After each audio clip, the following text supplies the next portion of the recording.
días.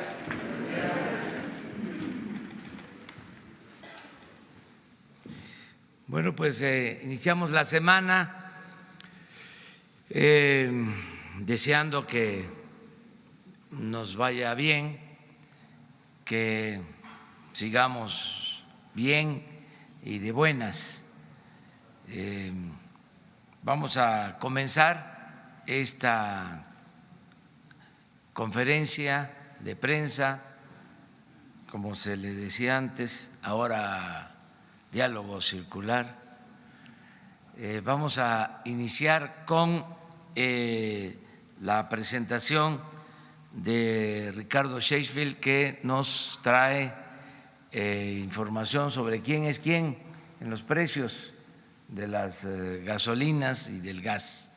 Comenzamos con eso y luego abrimos para preguntas y respuestas en general.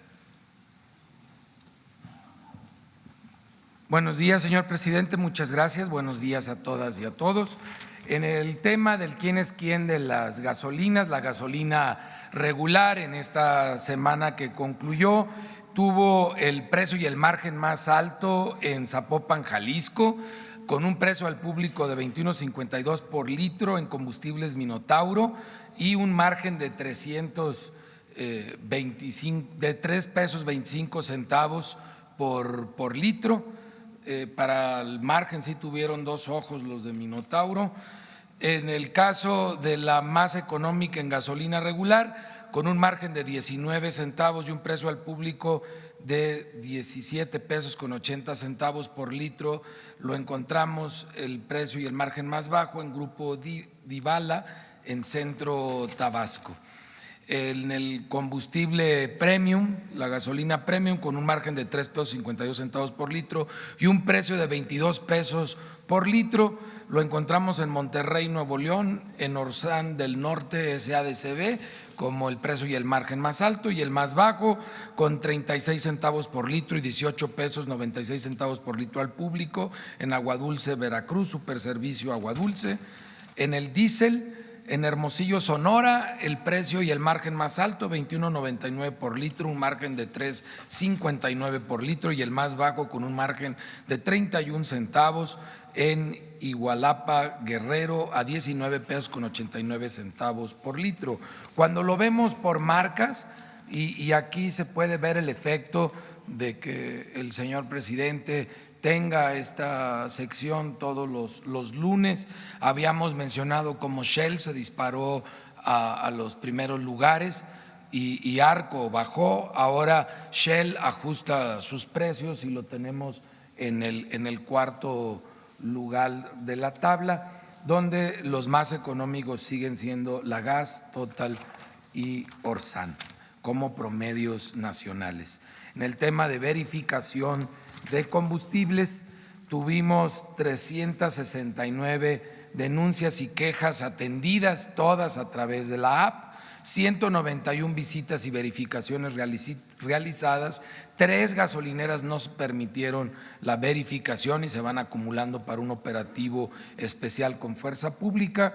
9 estaciones de servicio presentaron problemas de no dar litros completos, sin que encontráramos, como ya durante varias semanas, ningún rastrillo o aditamento. Yo creo que afortunadamente los han estado retirando las estaciones de servicio, porque seguimos desarmando nosotros la bomba en la parte en la que pueden o colocan este tipo de aditamentos. Fueron 12 bombas que fueron inmovilizadas por este motivo. Las gasolineras que no se dejaron verificar fue Servicio del Centro en Irapuato, Guanajuato, Servicios Energéticos Avenida Central en Ecatepec de Morelos, Estado de México, y Estación California en Comundú, Baja California. Tenemos ya 102.159 descargas bajo los dos sistemas, el de iOS y el de Android, con muy buenos comentarios por parte de los usuarios, a quienes les agradecemos que nos siguen retroalimentando para continuar perfeccionando la app. Son instrumentos que se perfeccionan a través del uso de los consumidores. Y que les recuerdo es una app gratuita. Los precios registrados ya en campo, que son los precios levantados a través de la app y los que ahí se reportan. Tenemos la gasolina regular más económica a 17.59 en Coatzacoalcos, Veracruz, mientras que la más cara está a 21.80 en Talpa de Allende, Jalisco. La gasolina premium más económica a 18.96 en Aguadulce, Veracruz, y la más cara a 23.10 en Bahía de Banderas, Nayarit, que por cierto Bahía de Banderas lleva muchos meses destacándose lamentablemente como uno de los municipios que más caro venden el combustible, en particular el premium. Y la gasolina diésel a 19.29 en Veracruz por litro, la más baja, y la más alta a 23 pesos con 14 centavos en Churumuco, Michoacán. Nos vamos al quién es quién en el gas LP. Y en los tanques estacionarios encontramos el margen más alto y el precio más alto en Central de Gas Chihuahua, con un precio al público de 19.99 por litro y un margen de 5 pesos con 23 centavos por litro. Sigue habiendo un margen muy alto en este tipo de producto. Y el margen más bajo, 1 peso 92 centavos en Central de Abastos de Tehuacán, en Santiago Mihuatlán, Puebla, a 6 pesos 87 centavos por litro para tanques estacionarios, que también se ha destacado por tener de los precios más bajos en todo el país ya por varios meses. En cilindros de gas, que es el consumo más popular, tenemos un margen de 8 pesos con 11 centavos como el más alto del país en Los Cabos, Baja California Sur, y un precio al público de 20 pesos con 50 centavos por kilo, mientras que el más económico lo presenta Servigas en Tarímbaro, Michoacán, con un margen de 3 pesos 51 centavos y un precio al público de 14 pesos con 8 centavos por kilo. Y en el caso de la verificación de la semana pasada a estaciones que expenden gas LP, fuimos a verificar 32 en el país, 20, un número alto. En esta ocasión resultó con infracciones, una negativa de verificación que también se acumula para un operativo especial con fuerza pública, 193 básculas verificadas, 38 fueron inmovilizadas porque no pesaban adecuadamente, vehículos verificados 31, 7 inmovilizados, autotanques verificados 33, inmovilizados 7, 43 lotes de cilindros fuimos a verificar en esta semana, 124 cilindros se encontraron con problemas, de los cuales 48, que es el 4%, presentaron problemas que ponen en riesgo a los consumidores. Por lo tanto, sigue manteniéndose bajo este indicador. Muchas gracias. Pues esta es la información. ¿No hay nada sobre esto? No, ya quieren entrar al grano, que lo demás puede esperar, pero vamos, empezamos contigo. Pero vamos a ir atrás, después, repartimos. Buen día, señor presidente. Buen día, señor procurador. Urbano Barrera, del diario Ovaciones. El fin de semana nos dio buenas noticias sobre temas médicos por la adquisición de medicamentos para el cáncer en Francia, y que ya está salvada esa parte muy importante.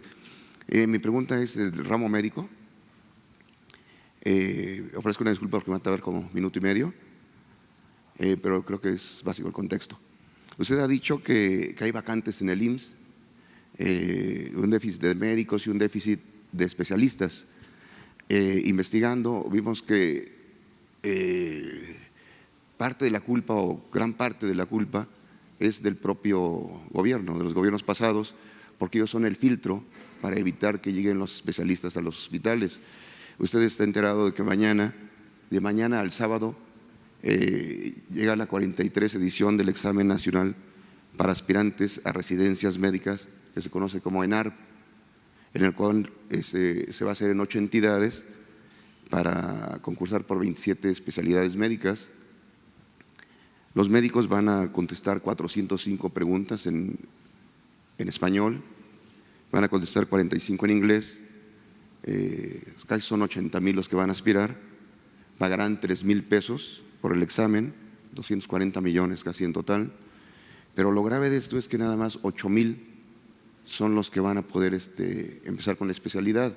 Está pasando algo como lo que ocurre con el bachillerato, con la universidad, que se diseñó en el pasado un esquema para frenarlos, ¿verdad? Desde ahí. Yo hice una pequeña fórmula. Si de estos 8,000, si los dividimos en las 27 especialidades, nos da de 296 por cada especialidad. Pero si queremos cubrir todo el país, o sea, las 32 entidades, vamos a enviar a 9 especialistas por disciplina, pero si los queremos mandar a un estado como Oaxaca, donde tiene 570 municipios, nos tocaría como de a pestaña de cardiólogo, de un dedo de ginecólogo, o sea, o en el peor de los casos se van a concentrar en las cabeceras municipales, como usted dice, o en las ciudades principales. Viendo esta realidad, señor presidente, de que los gobiernos pasados crearon ese filtro para que no tengamos especialistas médicos en todo el país, yo quisiera preguntarle que si usted está dispuesto a que se duplique, al menos que se duplique los lugares para los especialistas,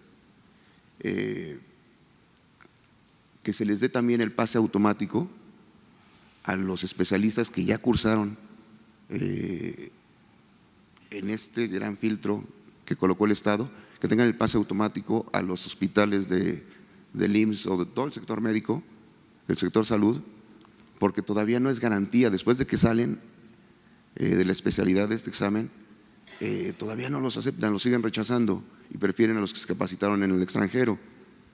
Que se transparente qué se hace con estos 240 millones nada más del puro examen, que se suspendan los contratos de 1, 3, 6 meses, por ejemplo en la Ciudad de México hay muchos médicos que ahorita se les deben 6 quincenas y no estamos hablando de Chiapas, de Oaxaca, de la Sierra de Puebla. Los médicos también piden que en el proceso de basificación que usted está anunciando, que se privilegie primero a las enfermeras, a los médicos, a los psicólogos, a las trabajadoras sociales y después al personal administrativo.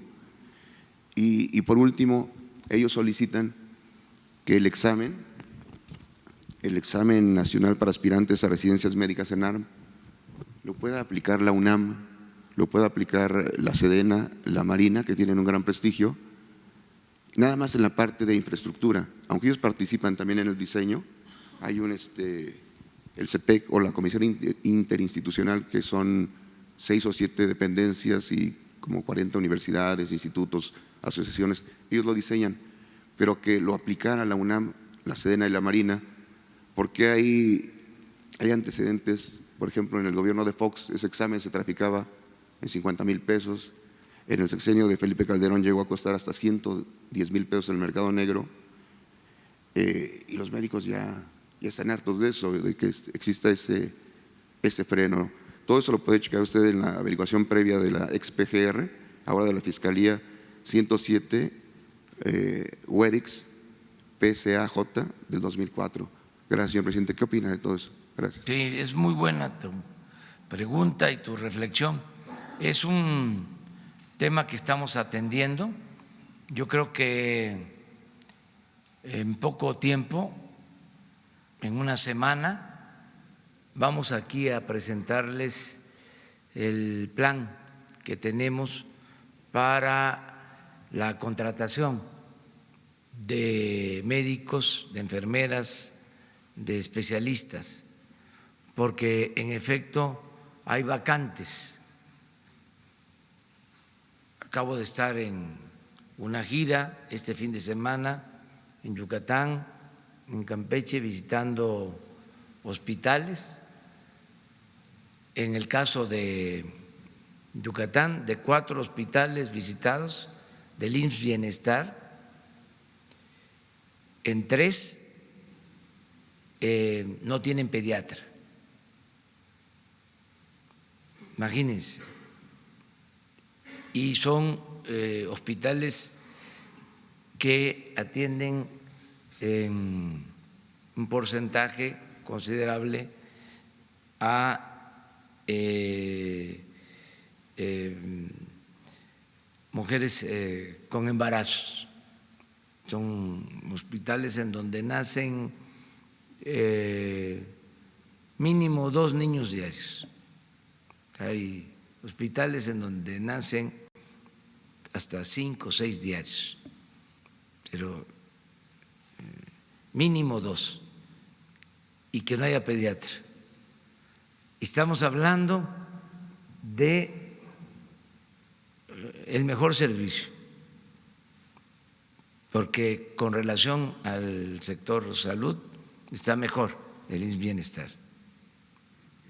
Y el que está todavía en peores condiciones es el ISSSTE.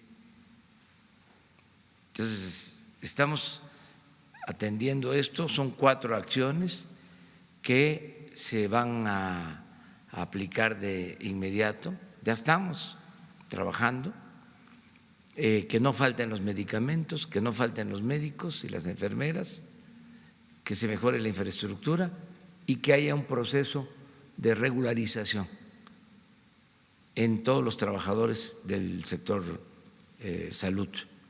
Ese es el planteamiento en general. Yo estoy proponiendo y estamos trabajando con el secretario de Salud, con el director del Seguro, del ISSSTE, para hacer una convocatoria en el caso de los médicos y, en efecto, resolver todos estos obstáculos, todas estas trabas, facilitar que los médicos puedan trabajar en el sector público, en el sector salud. Estamos también definiendo un tabulador que implique pagarles más a los médicos y a los especialistas que trabajan en las zonas más pobres y marginadas del país. O sea que a veces los pediatras o los especialistas no quieren ir a las comunidades más apartadas porque les resulta mejor trabajar en las capitales de los estados. Además, lo cierto es que combinan el trabajo en el Seguro, en el ISSSTE, incluso en la Secretaría de Salud, con consultorios o con el trabajo que realizan en consultorios y complementan de esa manera sus ingresos. Esto yo lo considero legal y legítimo, pero también en las comunidades apartadas, donde hay más pobreza, donde se necesita más, pues se requieren los médicos y se requieren los especialistas. Entonces, una forma de estimular, de que vayan a dar este servicio social, porque aunque se les pague, es la medicina pues una profesión eminentemente humanitaria, deben atenderse primero los que más necesitan de la salud, de la atención a la salud. Entonces estamos viendo esto, y yo considero que para una semana, 10 días, aquí vamos a hacer la convocatoria para contratar a más enfermeras, a más médicos, a más especialistas y resolver lo de las vacantes y ver también esto sobre los cursos o las especializaciones y los obstáculos, a qué se debe, si tiene que ver con la falta de hospitales que sirvan al mismo tiempo de escuelas para la capacitación, para la formación de los médicos, para que hagan sus especialidades, ver todo esto, revisarlo. ¿Sí? En eso estamos, pero es muy bueno tu planteamiento, muy oportuno. Por eso decidí visitar todos los hospitales, para que no me cuenten, porque no es lo mismo estar aquí, recibir un reporte, que ir y ver cómo está el hospital, el equipo, las medicinas, escuchar a los médicos, escuchar a las enfermeras, escuchar a la gente, el trato que les dan, en fin, todo esto. Yo espero que pronto vamos a mejorar mucho el servicio y por eso va a incrementarse el presupuesto de salud en 40,000 millones de pesos para que tengamos más recursos y podamos cumplir con estas 4 acciones básicas. A ver, pero bueno, tú y después, para que quedó pendiente, Jocelyn Gutiérrez y Claudia Guerrero, ¿sí? Okay. Muchas gracias, tú presidente. También, eso me acuerdo. Muchas gracias, presidente. Rafael Herrera, corresponsal de Sin Censura con Vicente Serrano. Me acuerdo. Buenos días, presidente. Rafael Herrera, corresponsal de Sin Censura con Vicente Serrano. Hace unos días usted hablaba de ética empresarial, presidente, y también ha dicho que la prensa se regula con la prensa. Déjeme pedirle su opinión sobre lo que publicó el conductor de Sin Censura, Vicente Serrano, hace unos días. Hay mano política en medios de comunicación. ¿Qué tan importante resulta para su gobierno y esta cuarta transformación separar el poder político del poder mediático? Fuera máscaras. El dueño de Animal Político se llama Gerardo Márquez Camacho y es miembro de una familia con vínculos priistas en Hidalgo, como David Penchina, el exdirector de Infonavit, que usted mismo ha dicho que ganaba 700,000 pesos al mes, y Miguel Ángel Osorio Chong, el exsecretario de Gobernación de Peña Nieto. Debe investigarse a esta familia que presuntamente fue beneficiada durante la gestión de Penchina en Infonavit, que llevó a construir miles de casas de interés social. ¿Protegen en Animal Político a Penchina y a Osorio Chong? Con estos antecedentes, presidente, también publicamos que Animal Político es uno de los verificadores de contenido de Facebook en México. Animal Político define qué es verdad o qué es fake news. Y yo le pregunto, ¿y quién verifica al verificador? Por eso le pregunto, ¿qué tan importante es para usted, presidente, separar el poder político del poder mediático? Muchas gracias. Bueno, mire, yo creo que lo importante, lo esencial es separar el poder político del poder económico. Esa fue la recomendación que me hizo uno de mis asesores, un migrante en San Quintín, que lo escuché y estoy totalmente de acuerdo con lo que me expresó hace como 2 años, año y medio, en una gira allá por San Quintín. Me dijo, licenciado, así como el presidente Juárez separó el poder civil del poder de la Iglesia, porque a Dios lo que es de Dios y al César lo que es del César, ahora la reforma que se necesita es separar al poder económico del poder político. Y es sabio el consejo, fue un buen consejo, porque lo que sucedía es que el gobierno estaba al servicio de una minoría,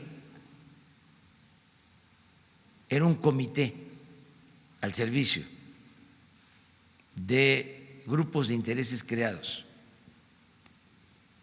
Entonces, cuando se da la separación de poder económico con poder político, pues el gobierno representa a todos, a ricos, a pobres, a los que viven en el campo, a los que viven en la ciudad, a los que son creyentes, a los que no son creyentes, a todos los mexicanos.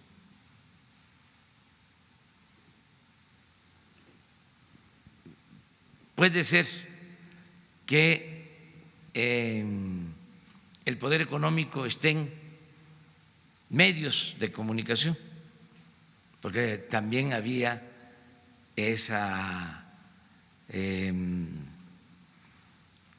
mala costumbre, no de ahora, de tiempo atrás, de que se protegían los poderes económicos con los medios de comunicación. Pero ya no existe eso, ya esto cambió y está siendo aceptado por todos. Yo no tengo presión de medios de comunicación, no tengo presión de empresas. A veces hay cuestionamientos a lo que hace el gobierno, pero esto, como lo he dicho en otras ocasiones, es normal en una democracia. Lo importante es no mezclar el poder económico con el poder político, es como no mezclar la delincuencia con la autoridad, porque ese es también otro vicio que había, el que se aliaba la delincuencia con la autoridad y no había fronteras. Imagínense en un municipio en donde el secretario de Seguridad Pública lo propuso la delincuencia, pues ya no hay ninguna garantía de seguridad para los ciudadanos. Y así era, porque en las campañas para ganar recibían dinero, era triunfar a toda costa, sin escrúpulos morales de ninguna índole. Por eso es importante la moralización del país. Entonces, ganaban y había que entregarles la Secretaría de Seguridad Pública y luego la Secretaría de Obras y luego ya de plano la presidencia municipal completa. Entonces, esto tiene que irse erradicando, acabando. Hay que separar. Una cosa es la delincuencia, otra cosa es la autoridad. Una cosa son los negocios privados y otra cosa son los negocios públicos. Nada de mezcolanza. Y no utilizar al gobierno para proteger intereses de particulares. Precisamente en ese sentido, presidente, entonces se va a investigar por parte de su gobierno esta situación que duró muchos años con Penchina y con Osorio Ya que Chong. dijimos de que no vamos nosotros a abrir expedientes, lo he dicho con mucha claridad. Si está la denuncia. Solo que haya denuncia. Y eso corresponde a la Fiscalía General. Darle seguimiento, también el compromiso de no detener ninguna denuncia, de no impedir, obstaculizar una denuncia, de no hablar con el fiscal para decirle, me congelas ese expediente. Ya no es el tiempo de que no se podía tocar al intocable, ya es otra cosa, ya no hay impunidad.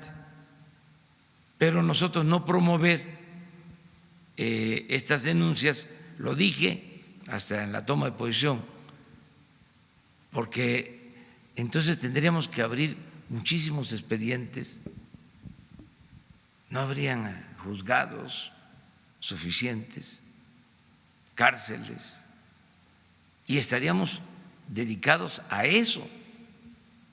Imagínense cuánto desgaste y no podríamos sentar las bases del México del futuro. Muchos pueden decir, es que si se mete a la cárcel a los corruptos, así ya se construye un México distinto, nuevo. No, necesariamente. Lo más importante es que el marco legal cambie, que se pueda castigar la corrupción y gobernar con el ejemplo, y que sea mal vista la corrupción, que podamos estigmatizar la corrupción. Aunque no les guste a mis adversarios, pero decir guácala, fuchi, iscareca al corrupto, o sea, que el que tenga una mancha de corrupción no se la pueda quitar ni con todo el agua del Grijalba y del Usumacinta y del Golfo de México. Que no se celebre la corrupción. Es que ese era el peor de los males.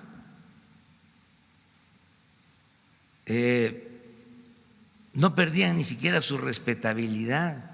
Además, llegó al extremo de que no se sentían corruptos y podían decir que el que se robaba una bolsa en el mercado o una cartera era un ladrón, y ellos estaban haciendo negocios, business. Entonces, es un cambio completo. Ya no se permite la corrupción y hay esta separación de poder económico con poder político. Esto no significa que no se pueda hacer negocios en el país, claro que sí. No podríamos sacar adelante a México solo con la inversión pública, se requiere la inversión privada, pero es un proceso para que las empresas privadas, particulares, también actúen con un código de ética. Yo les comentaba que hace poco una asociación de grandes corporaciones de Estados Unidos, que durante 50 años tenía como propósito obtener utilidades, acaba de reformar sus propósitos y en un código de ética ya establece que no solo las empresas deben de buscar las utilidades, sino que tienen que estar atentos para que sus trabajadores obtengan buenos salarios, buenas prestaciones, que las empresas no deben de afectar el medio ambiente, que tienen que actuar con honestidad. Todos son los cambios que se están dando en el mundo. Nosotros nos da mucho gusto porque esto es lo que venimos haciendo. Y esa decisión la tomaron después de que nosotros hemos decidido erradicar la corrupción en el país y hemos hablado también de las empresas y de su responsabilidad ética y que haya utilidades razonables, utilidades justas, no atracos, porque a veces era conseguir un contrato, hay casos documentados en donde se recibía el anticipo para vender algo. ¿Se acuerdan de los carros tanques de Pemex? Que se dieron los anticipos y nunca se hicieron los carrotanques. O sea, se quedaban con el anticipo. Y ahí está en un juzgado el litigio.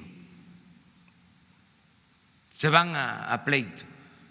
Ahora que estuve también allá en la península de Yucatán, pasé por Ticul,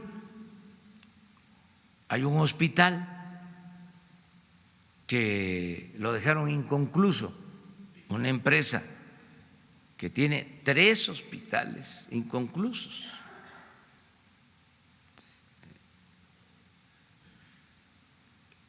De estos contratos que daban, que les llaman APP, por los cuales el gobierno del Estado o el gobierno federal tiene que pagar muchísimo dinero.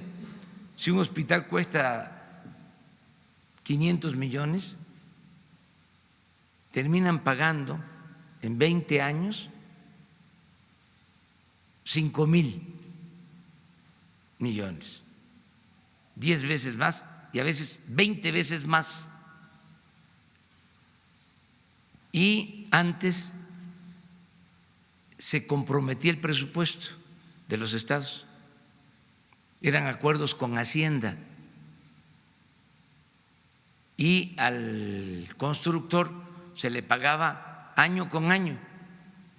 Bueno, se sigue pagando porque ni modo que no pagáramos esas deudas con este sistema que establecieron en el periodo neoliberal. Y entonces, en este hospital que dejan a la mitad,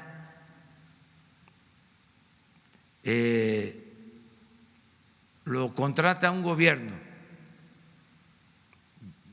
en Yucatán. Llega el nuevo gobierno y revisa de que no estaban cumpliendo, no estaban avanzando en la construcción y decide cancelar el contrato. Entonces ahora la empresa está pidiendo de indemnización por daños, porque se detuvo el contrato, 150 millones de pesos. Entonces ahí está, en ruinas, ¿sí?, abandonada la construcción. Entonces estamos buscando la manera de resolverlo, pero ahí la empresa tiene que entender de que es un abuso. Si ellos no cumplieron, estar pidiendo ahora 150 millones de pesos para reiniciar la obra. Entonces, estas cosas son las que ya no pueden seguirse dando. Acabar con toda esta corrupción. ¿Por qué se hacían estas cuestiones? Bueno, porque se negociaban en Hacienda. Los mismos de Hacienda les hablaban a los gobiernos estatales para recomendarles a estas empresas. Y así, pagando del presupuesto año con año por estas obras. Ya eso se terminó. Esto los tiene algunos enojados, pero van a ir entendiendo. Afortunadamente ya muchos saben que esto ya no se puede seguir haciendo. Lo mismo en el caso de las facturas falsas, oposición, porque no les gusta que se sancione a quienes llevan a cabo estos ilícitos. Imagínense cuánta evasión fiscal está documentado, incluso la Oficina de Investigación Financiera ya ha presentado casos de posibles delitos por este tipo de facturaciones. Acuérdense ustedes de cuando salía un reportaje de que una empresa financiaba una campaña, iban a ver el domicilio de la empresa y era una casa modesta, pero en muchísimos casos a veces ni sabía el señor de la casa o era un trabajador.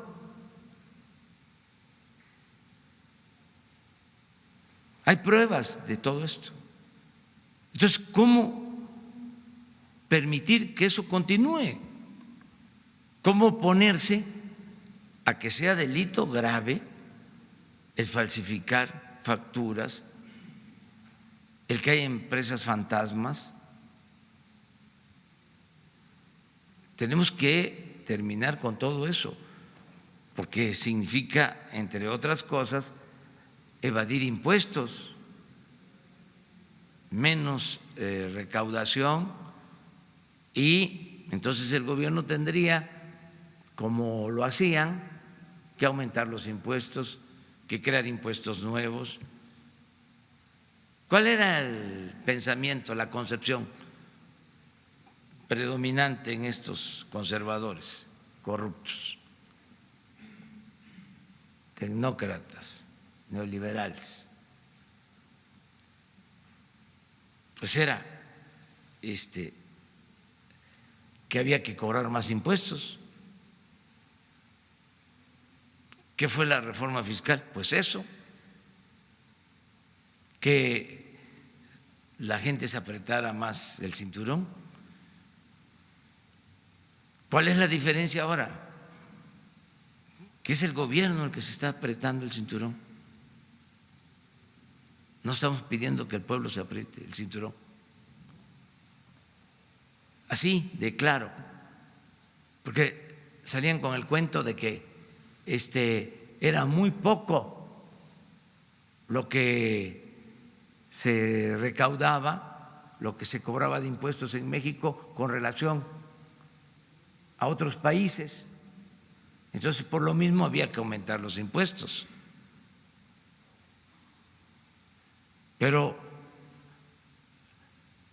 en el supuesto de que fuese así, lo primero que tendría que hacer el gobierno es dar el ejemplo de una administración honesta, eficiente, sin derroche, y ya después, si no alcanza, después de que no hay corrupción, después de que hay austeridad y no alcanzó, entonces ver la posibilidad de que haya más contribuciones, pero aquí era aumento de contribuciones y seguía la robadera y el derroche,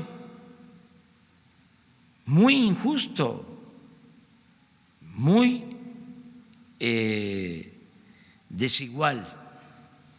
Entonces sí hay un cambio en ese sentido. Bueno, vamos a ver con Jocelyn. Sí, pero a ver, Jocelyn, no vino. Claudia. Gracias, presidente. Buenos días. Quisiera consultarle sobre 3 temas. El primero, quisiera conocer su opinión sobre las pesquisas que inició la Fiscalía General de la República contra el dirigente nacional del PRI por presunto enriquecimiento ilícito en medio de un escándalo inmobiliario. Que debe la Fiscalía atender la denuncia. Tengo entendido que la presentó un dirigente del PRI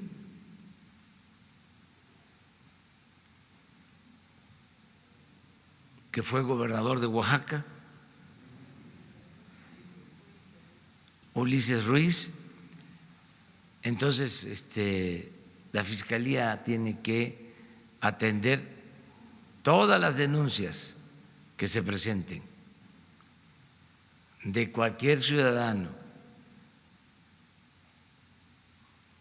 y esclarecer los hechos. Hay que esperar a que la Fiscalía resuelva, no adelantarnos a los resultados y tener confianza en la Fiscalía. Eso es importante. Por ser dirigente de un partido de oposición, ¿cree que se pueda prestar a un asunto de interpretación de persecución política?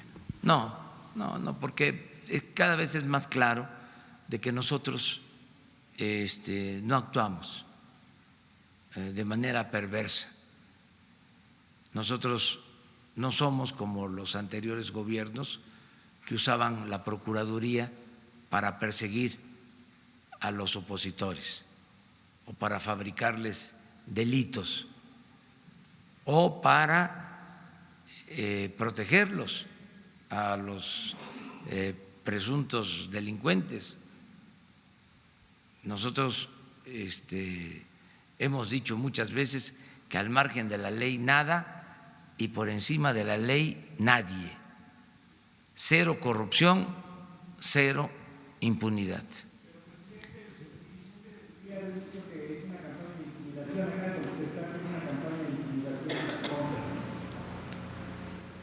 Pues puede ser, pero no de nosotros. Digo, nosotros no usamos esos procedimientos. Presidente, el segundo tema que le quería plantear es sobre la elección interna de Morena. Usted sugirió la posibilidad de que la renovación de la dirigencia se diera a través de una encuesta, pero la Comisión de Honestidad del partido sostiene que ese método no está vigente porque no se contempla en los estatutos.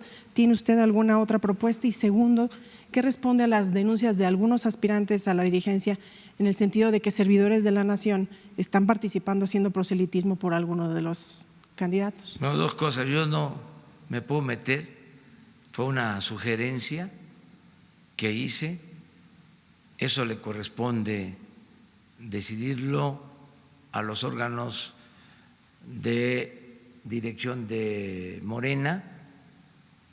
Yo no me meto en la política interna de Morena.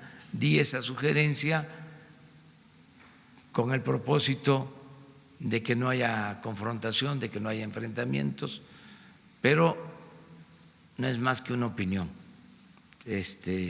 Y no tengo intención de meterme en los asuntos internos de ningún partido. No lo voy a hacer. Tengo como responsabilidad gobernar al país y no puedo ser jefe de grupo, de facción o de partido. Soy el representante de todos los mexicanos. ¿Y sobre el uso de servidores de la nación al interior de la… Que si actúan de manera facciosa y participan utilizando recursos o dedicando el tiempo de trabajo en el gobierno para favorecer a candidatos o a partidos, están cometiendo un delito. Y recuerdo, aprovecho para recordar que los delitos electorales son delitos graves y que existe una fiscalía electoral que atiende estos asuntos, de modo que si hay elementos y hay pruebas, que se presenten todas las denuncias a la Fiscalía Electoral. Es importante que se sepa que existe una Fiscalía Anticorrupción donde hay que llevar todas las denuncias y existe una Fiscalía Electoral y que la corrupción y el fraude electoral son delitos graves, son de los cambios que se han logrado. Entonces hay que darles trabajo a esas dos instituciones y a lo mejor, no a lo mejor, es seguro que el 90% de los mexicanos no sepa que existen estas dos instancias, estas dos oficinas, estos dos órganos de gobierno y que nos tienen que ayudar. O sea, esto es parte de los cambios, de la transformación de México, de la cuarta transformación del país, el que todos los ciudadanos participemos. La política es asunto de todos, no es asunto de los políticos únicamente, como se pensaba y se decía antes, es asunto de todos. Si se sabe de que un funcionario, un servidor público está haciendo labores partidistas, hay que denunciarlo. Y mucho más si está utilizando recursos del presupuesto, que es dinero de todo el pueblo, que no debe de utilizarse para favorecer a ningún partido. Ya se acabó lo de el reparto de despensas, el reparto del frijol con gorgojo, el tráfico con la pobreza de la gente, la política clientelar, el condicionar los programas para votar por un partido. Eso se va a la historia, al basurero de la historia. Y finalmente, presidente, preguntarle su opinión sobre las expresiones del expresidente Vicente Fox, que dijo, y lo cito: es momento de darle en la madre a la Cuarta Transformación. Sin comentarios. A ver, pero quedamos aquí contigo. Buenos días, presidente. Alberto Rodríguez, SDP Noticias. Quiero preguntarle sobre la renuncia de Pedro Salmerón al Instituto Nacional de Estudios Históricos de las Revoluciones de México, un nombre un poco largo, por estas declaraciones que dio la semana pasada sobre que eran unos valientes los miembros de la Liga Comunista 23 de septiembre que terminaron enfrentándose con unos guardaespaldas y matando a un empresario regiomontano en los años 70. Su opinión sobre pues esta polémica y la salida de este servidor público que era particularmente que apoyaba mucho a la Cuarta Transformación, digámoslo así.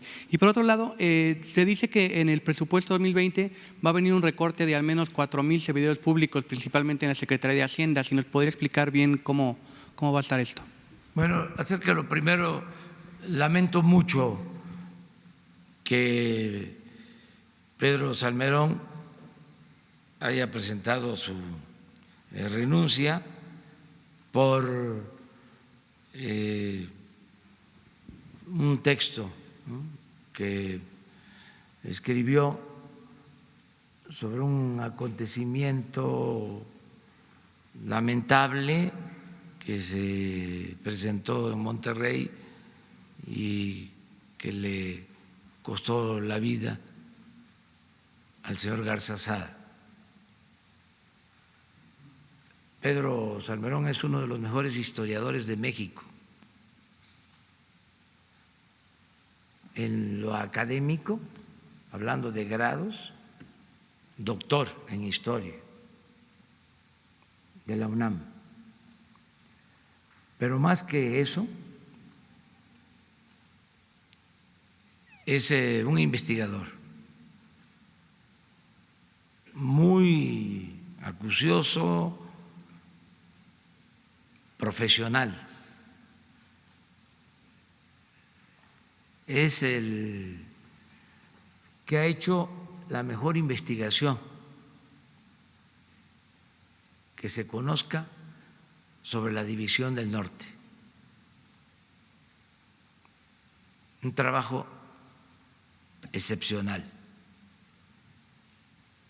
Yo lo respeto mucho. Es un extraordinario intelectual de primer orden. Por eso lamento que por el texto se haya generado toda una polémica, pero al mismo tiempo también considero que hay que evitar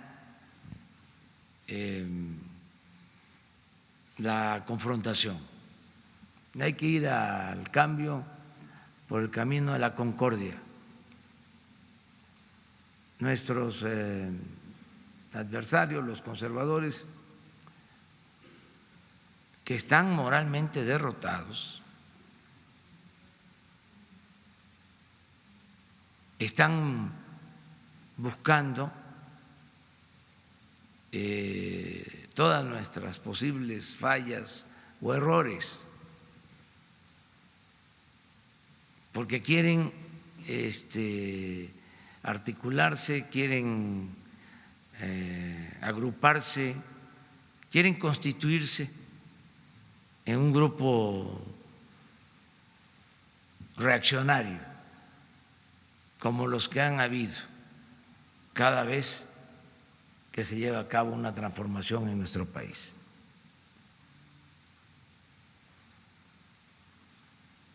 Entonces, no hay que dar ningún motivo.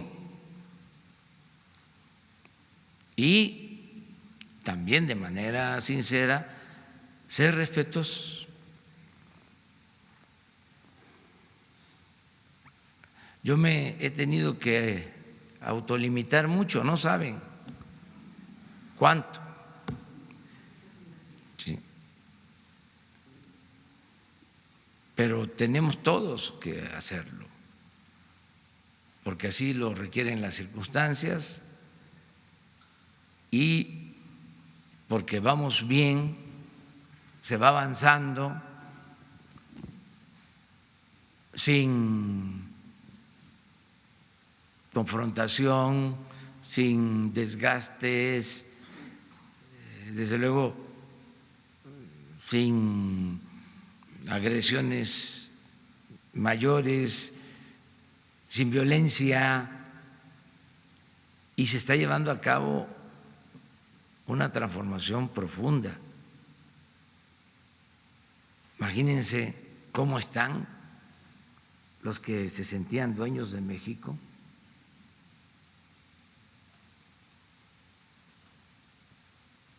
Los que no pagaban impuestos,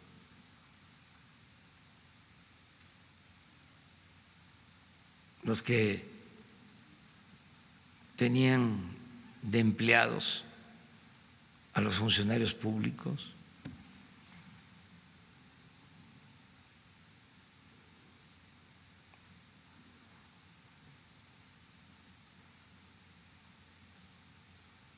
Entonces sí hay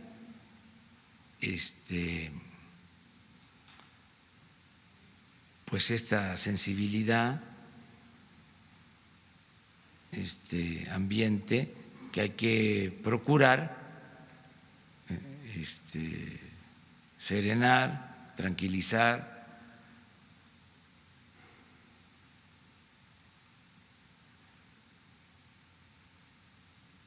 Ya pasó esto de Pedro, ayudó mucho su decisión porque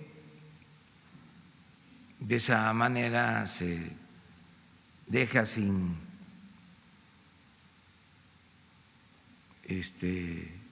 argumentos a los adversarios, y que conste que hay que separar entre los familiares del señor García Sada, que pues tienen sentimientos, ¿no?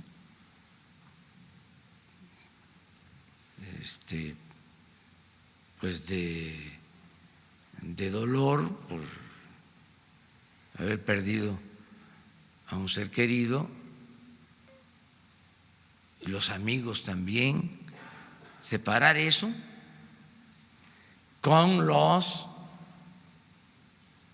adversarios políticos nuestros, ¿no? Por ejemplo, el que salgan los expresidentes y agarren esto de bandera, ¿no?, en contra de nosotros y demás. O sea, son cosas distintas. Desafortunado, presidente, ¿cree que no fue correcto el comentario? Es que él es historiador, o sea, es un investigador.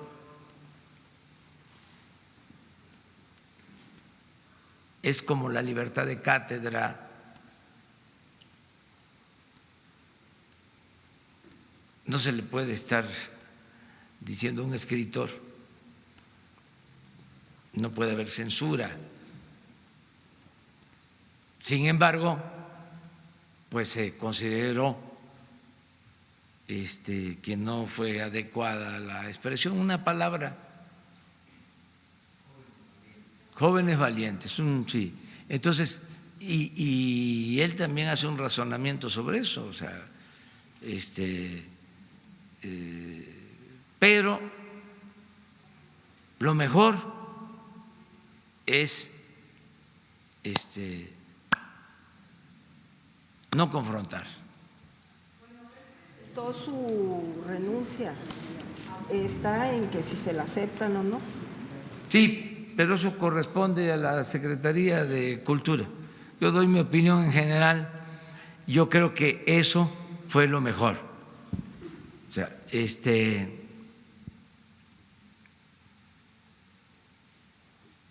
y les diría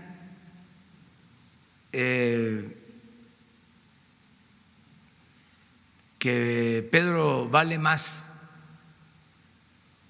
como investigador, como historiador, que como funcionario.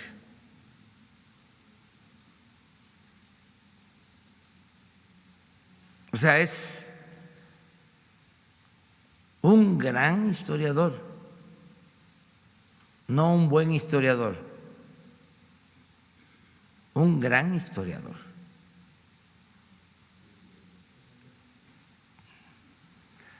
Bueno, ya quedamos. Ya. Sobre los posibles recortes que vendrán con el presupuesto 2020. No hay nada de eso. Hoy viene un periódico de estos muy famosos, el Financial Times, de que el presupuesto no es suficiente y que hace falta más inversión para infraestructura, y es parte de lo mismo, ¿no? Yo siento que el presupuesto es suficiente porque garantiza el bienestar de la mayoría de la gente, de los ciudadanos. Dice este periódico que no se considera lo de los contratos de Pemex. Pues claro que no. ¿Cómo vamos a seguir con esa política si nos engañaron?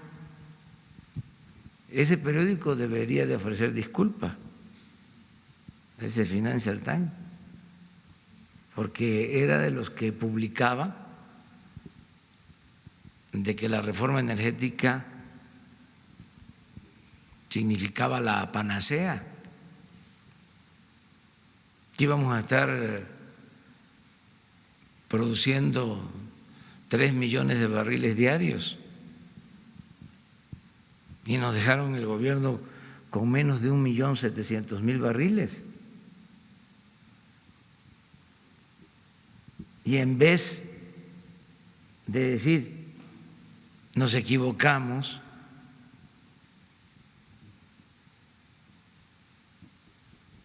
quiere más engaño, quiere más mentiras. Por eso no hay que dejarse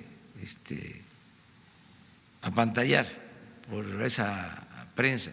Es mejor el Reforma.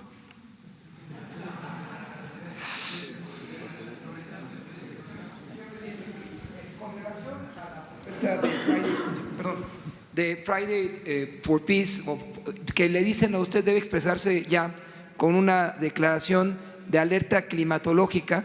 ¿Cuál sería su postura? Usted se reunió hace un año con el ministro de Exteriores, Drian, de Francia, que vino aquí a la Ciudad de México, y el presidente Macron le envió un mensaje para pronunciarse, como ya lo hace Gran Bretaña, por una emergencia climatológica. ¿Usted estaría en esa condición de declarar ya una emergencia climatológica? Y el punto 2, hace un par de años en el Estado de México, como presidente de Morena, hizo una demanda ante la Procuraduría General de la República entonces en contra de un exgobernador de Veracruz por enriquecimiento inexplicable.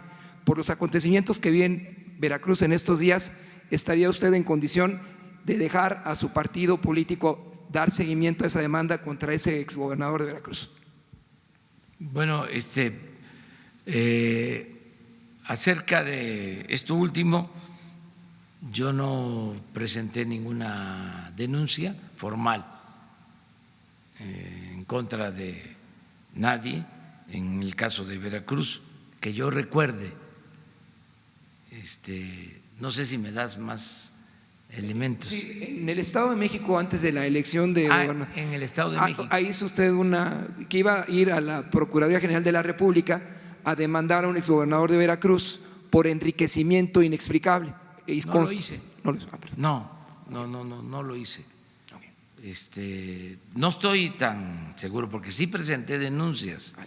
En su momento presenté denuncias contra Salinas, contra Zedillo, contra Fox, contra Calderón, ¿sí? Por eso considero tener autoridad moral, porque cuando fui opositor presenté denuncias con pruebas, las archivaron, no les dieron seguimiento. Presenté una denuncia contra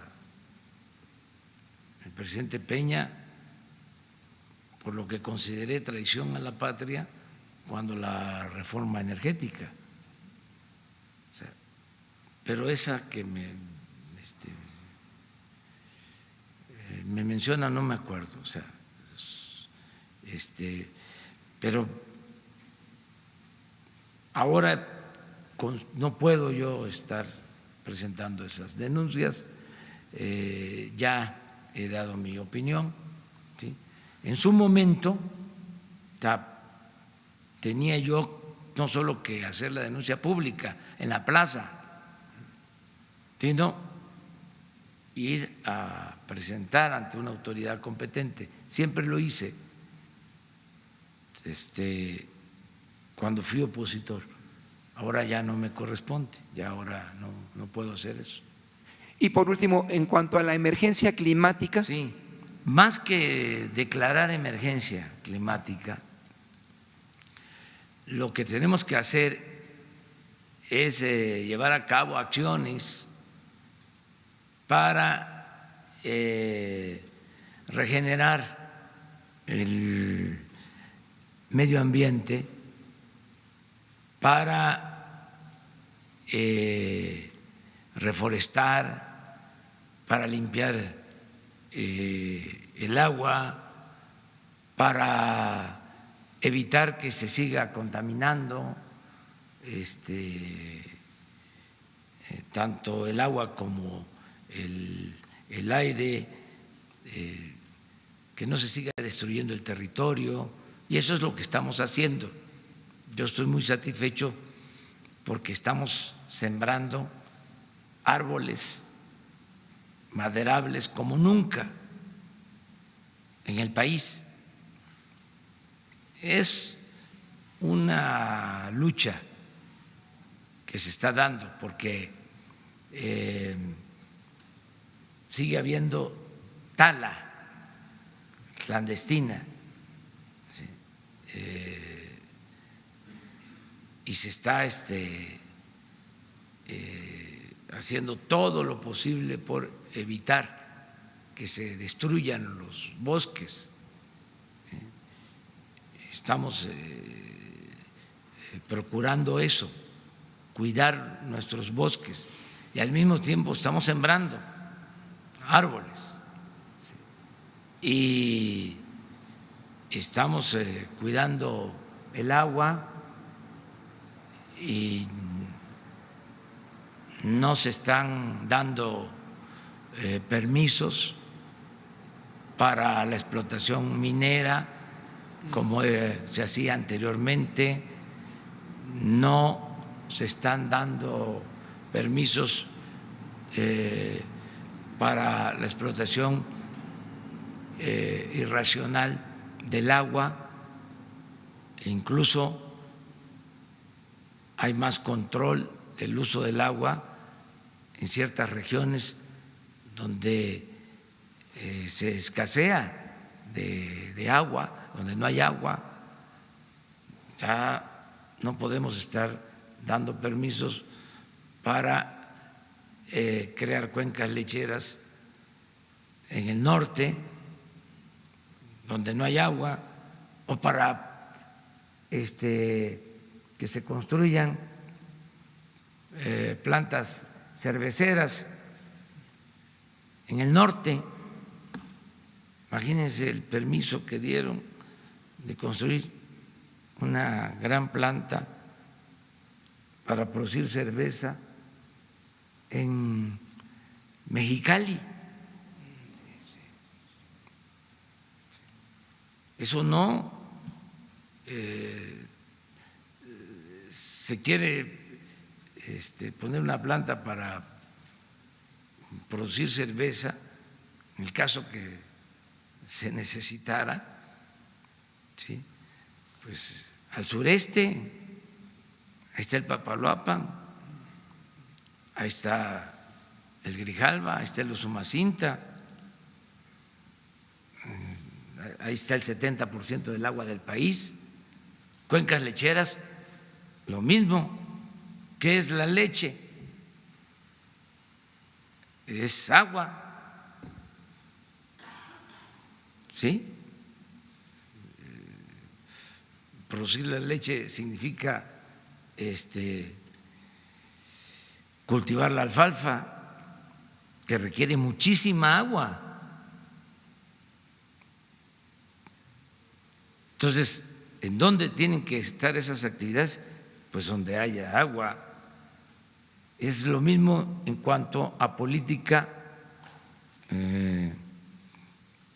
de asentamientos humanos, de desarrollo urbano. En vez de que siga llegando la gente al centro del país o a las ciudades del Bajío,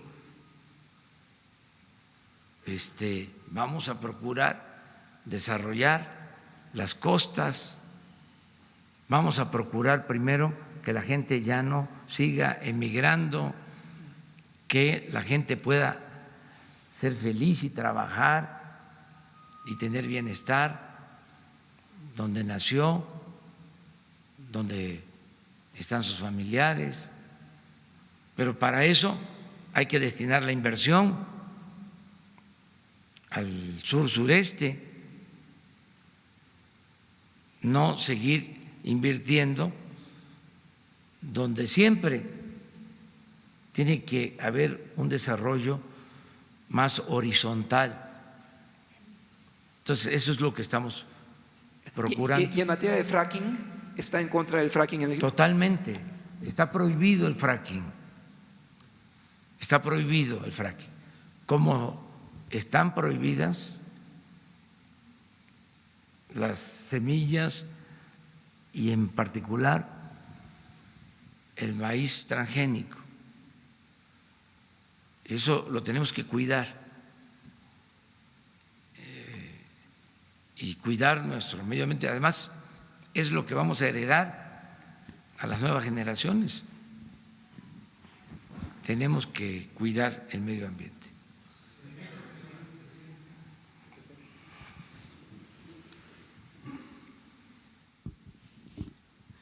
Gracias, presidente. Buenos días, Daniel Blancas de Crónica. Sobre el tema que ha tratado hoy, que tiene que ver con contrabando, que tiene que ver con evasión fiscal, con factureras, en los últimos días, en las últimas semanas, tuve oportunidad de recorrer zonas textileras del país y el retrato que traigo es un retrato desolador. No sé si se lo han comentado. Es un sector muy importante para el país que encierra alrededor de 1.350.000 empleos. No solo estamos hablando de los industriales de arriba, estamos hablando de la gente que se dedica a la costura, a la confección, al diseño, etcétera, ¿no? Es una industria vasta, dominada desafortunadamente, presidente, por el contrabando. Nos encontramos historias de industriales que prácticamente reconocen que han tenido que recurrir a ingresar al país mercancía de contrabando porque no tienen otra manera de hacerlo. Esta amalgama de contrabando tiene que ver o está coludida con los despachadores de las aduanas y los transportistas. Si los textileros no le entran a esta mafia que abarca moches de 350,000, 450,000 pesos por contenedor, les roban los contenedores. Entonces prácticamente están obligados ellos a meterse a esta dinámica del contrabando ilegal. No solo existe este contrabando bronco, presidente, que le llamamos, está este otro contrabando técnico que tiene que ver con mercancías que son etiquetadas de manera falsa, con triangulaciones ilegales, mercancía que se hace pasar que viene de Estados Unidos y en realidad viene de países orientales. Están involucradas mafias de China y mafias del Oriente Medio. La pregunta, presidente, es si de alguna manera usted ya sabía de esta situación que están pasando los textileros. El 80% de los textileros este año ha reportado pérdidas, algunos cierres, otros están prácticamente en quiebra. ¿Sabía usted, conocía de esta situación? ¿Ya se han acercado al gobierno?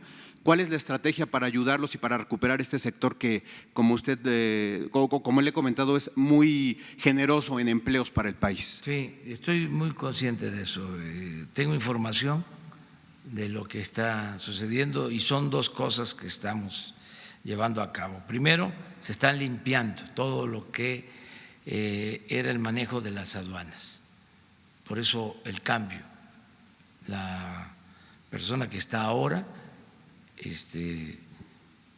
Agüet, es una gente honesta, íntegra, que por eso lo nombramos, para limpiar aduanas. Ya se conoce históricamente uno de las áreas de más corrupción en el gobierno. ¿Sí? Estamos metidos limpiando. Va a haber resultados ahí.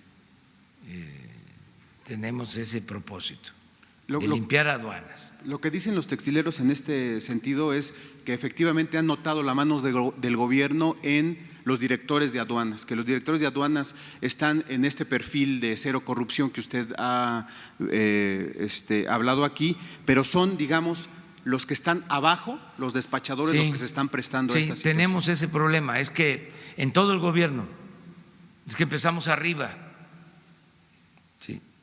Tenemos problemas de inspectores en pesca, ¿sí? En aduanas, ¿sí? Lo que teníamos también como problemas, y sigue habiendo, pero menos, en migración. Tenemos que ir limpiando de arriba para abajo, pero yo les digo a los textileros de que vamos a poner orden en eso. Nos va a llevar algún tiempo, pero se va a limpiar de corrupción aduanas. Lo otro que es yo creo importante que sepan que vamos a apoyar a la industria textil como a la industria del calzado. Tenemos 5 objetivos en lo relacionado con las actividades productivas. Primero, fortalecer la economía popular. Segundo, apoyar proyectos estratégicos para el desarrollo de México, como el Tren Maya, el Istmo de Tehuantepec, el fortalecimiento del sector energético. Ya les puedo dar como noticia buena que pasamos del 38% de capacidad productiva en las refinerías al 50%, que ese es un buen dato, del 38 al 50% de capacidad instalada en las refinerías. Estamos produciendo más gasolinas en todas, en las 6 en total. Entonces, pero esa es la segunda. La tercera es fortalecer el mercado interno, y aquí viene lo del apoyo a textileros. Vamos a utilizar a la banca de desarrollo para otorgar créditos baratos, para apoyarlos, ¿sí?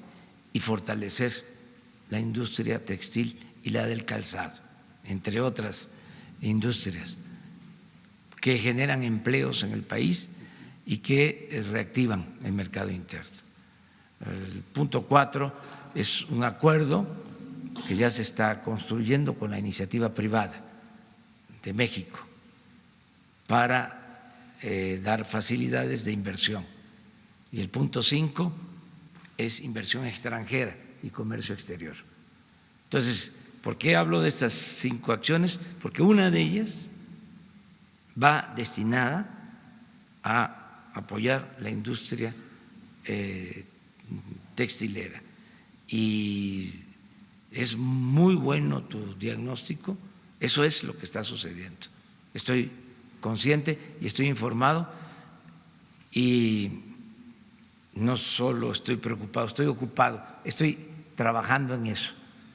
Presidente, con respecto a estas figuras que tienen que ver más en el ámbito de la Secretaría de Economía, estos programas que están siendo mal usados por los contrabandistas, hay por ejemplo, le pongo un ejemplo, hay un programa en el que México puede fungir como país tercero en custodia de mercancía. Hay una figura avalada por la Secretaría de Economía. Entonces, los contrabandistas utilizan esta figura para internar al país mercancía ilegal, haciendo pasar que en realidad es algo temporal y después va a ir a otros países, pero no, entonces es una farsa, lo utilizan para meter mercancía a precios muy bajos, subvaluada, y eso le está dando, perdón por la frase coloquial, en la torre a todos los textileros nacionales. Sí. ¿Estas figuras también se van a tocar, presidente? Sí, te está escuchando, te está viendo.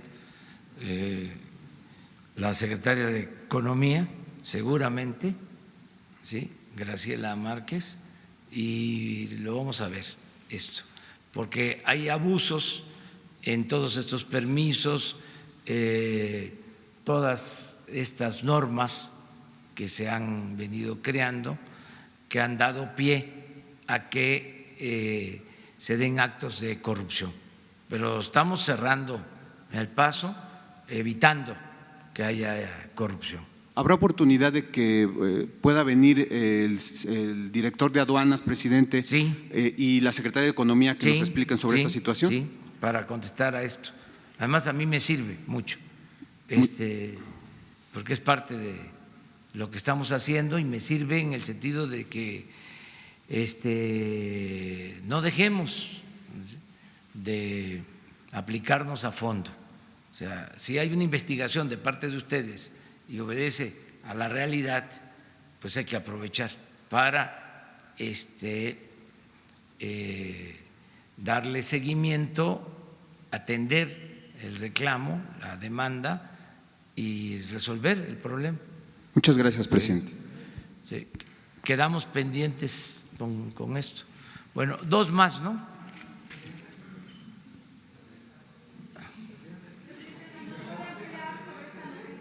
Aquí atrás. A ver. Sí, mire, estamos invirtiendo en las refinerías. No se hacía, llevaba tiempo, y encontramos que no se procesaba petróleo crudo suficiente en las refinerías, porque no estaban trabajando a toda su capacidad. Bueno, en general siguen sin estar operando a toda su capacidad, pero estaban produciendo muy poco, habían refinerías paradas que llevaban meses sin operar porque no les apoyaban a los técnicos de las refinerías, a los trabajadores petroleros, con refacciones, a pesar de que en cada refinería se tiene un taller mecánico y que son muy buenos los trabajadores de las refinerías, como todos los trabajadores de Pemex. No se les daban recursos, no había presupuesto suficiente o costaba mucho lo que hacían, y por la corrupción seguían las cosas igual. O sea, el ejemplo más claro de corrupción en las refinerías es que en 15 años invirtieron 8,000 millones de dólares en la rehabilitación de 3 refinerías. Les llaman a esos procesos de configuración. 8,000 millones de dólares, 3. Minatitlán, Cadereyta y Madero. y no se reconfiguraron las otras tres. Salina Cruz,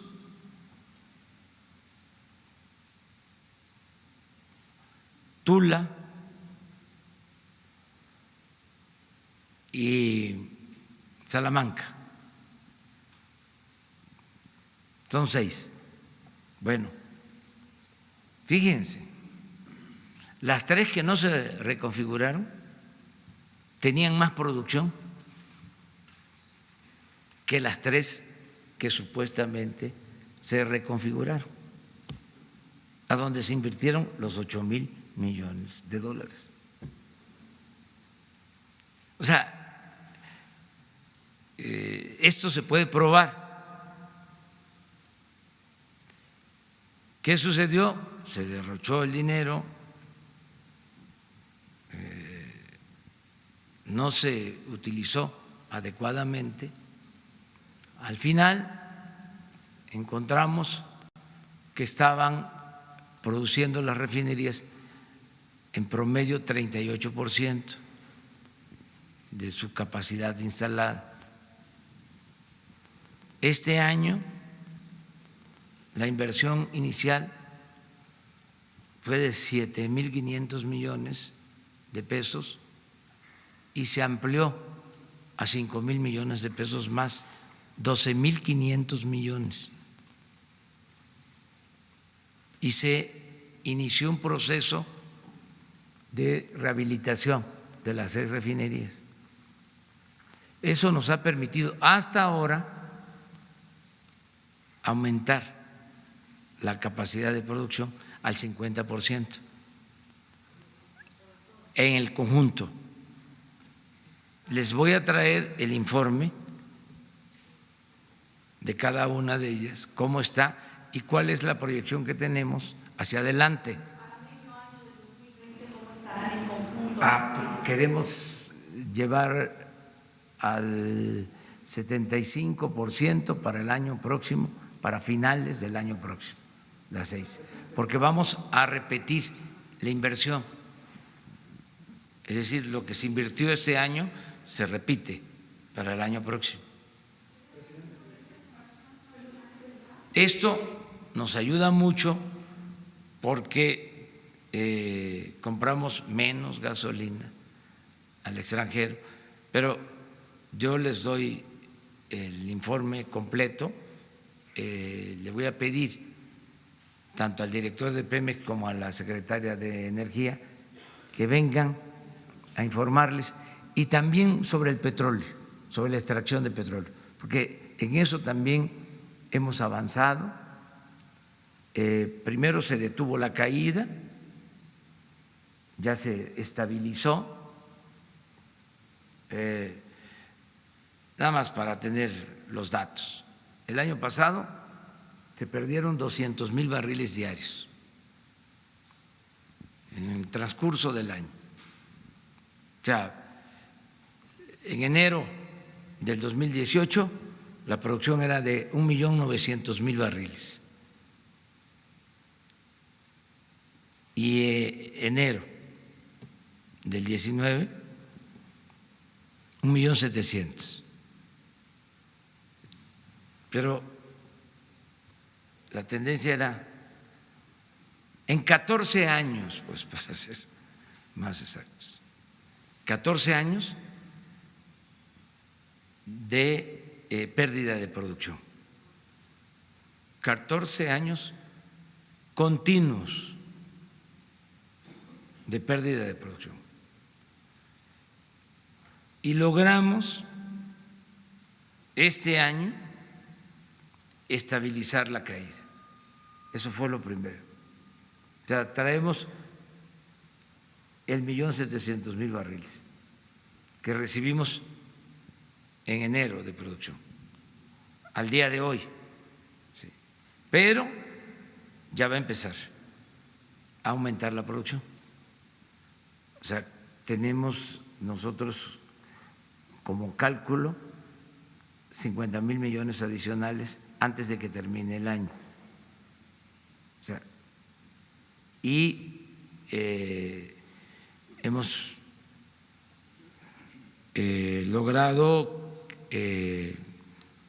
seguir avanzando en la perforación de pozos en 20 campos. Vamos bien. Sería bueno que se les informara a detalle sobre estas dos cosas. Voy a pedirle también al director de Pemex y a la secretaria de Energía que les explique. El tema que se dio a conocer sobre los medicamentos de tratamiento con cáncer, si nos puede dar más detalles sobre eso, para cuánto surte, cuál es la situación que se prevé para el próximo año, se genera un por ejemplo. problema serio porque pues ustedes sabían de que había falta de estos medicamentos, dependen básicamente de una empresa que los produce. Habían 2 o 3, pero al final de cuentas esta empresa, ¿cómo le llaman ahora a los monopolios? Preponderante. La preponderante. Entonces, había una empresa preponderante, hay una empresa preponderante. No quiero yo adelantar vísperas, pero por falta de abasto o descuido o de manera intencional no se tenían los medicamentos, ¿sí? Y se tomó la decisión de comprarlos afuera. Me informaron de que era un asunto delicado y que incluso ya venía hasta la amenaza de que se iba a desatar una campaña en medios. Ese fue el reporte, pues. Y no por la campaña, sino por la gravedad del asunto, cité con urgencia a una reunión a secretarios del gabinete, desde luego al secretario de Salud, al director del Seguro, al director del ISSSTE, al secretario de Hacienda, al oficial mayor de Hacienda, al secretario de Marina, al secretario de la Defensa, y les pedí que se implementara un programa para comprar los medicamentos donde fuera, que era urgente y que lo teníamos que hacer entre todos y prepararnos para que no volviera a suceder, que no tuviésemos emergencias, que no dependiéramos de un solo abastecedor, sino que tuviésemos opciones. Se vio legalmente si se podía hacer y la ley lo permite, que se compren los medicamentos en el extranjero.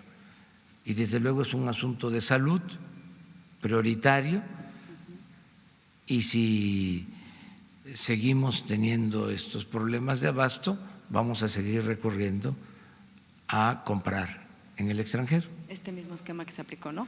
Se volverá a aplicar. La campaña que dice que ya venía, ¿no?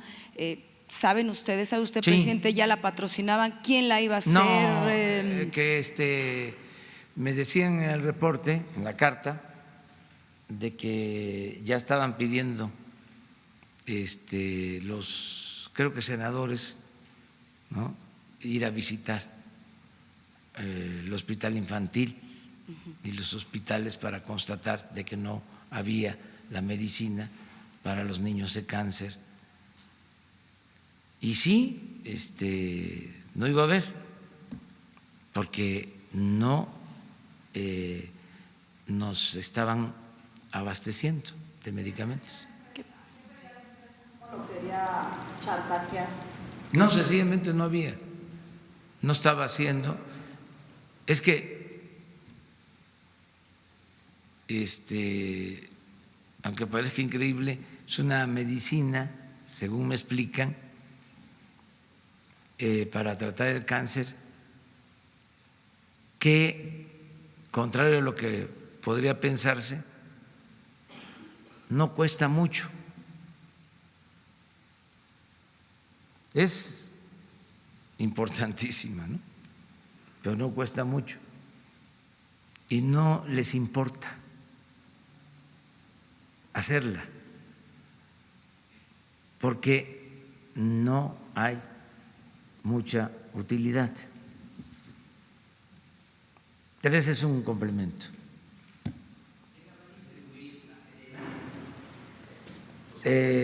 Marina nos está ayudando a eso. Es que estamos viendo eso de manera conjunta, todo el plan de salud. Yo espero que todo esto se vaya atendiendo, se vaya resolviendo.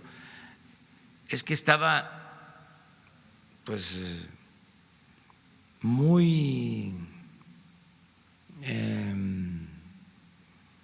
echado a perder el sistema de la producción, distribución, ¿sí?, y la compra de los medicamentos. Era un negocio, pues, uno más, pero estamos hablando de medicinas. O sea, consiga un abastecedor en el sí, siempre. Pero no se pierde ingreso de impuestos, presidente. No le hace, no se pierde porque lo más importante es la salud y además era tanta la corrupción que hasta podría comprarse más barato. También políticos, estaban involucrados también políticos en estos moches con las medicinas. Sí, pero pues ya eso se los dejo de tarea a ustedes, de investigación. Me voy, mañana nos vemos. Mañana, apúntense. Sus reuniones el día de hoy, presidente. Con Jesús. ¿Cómo? Mañana.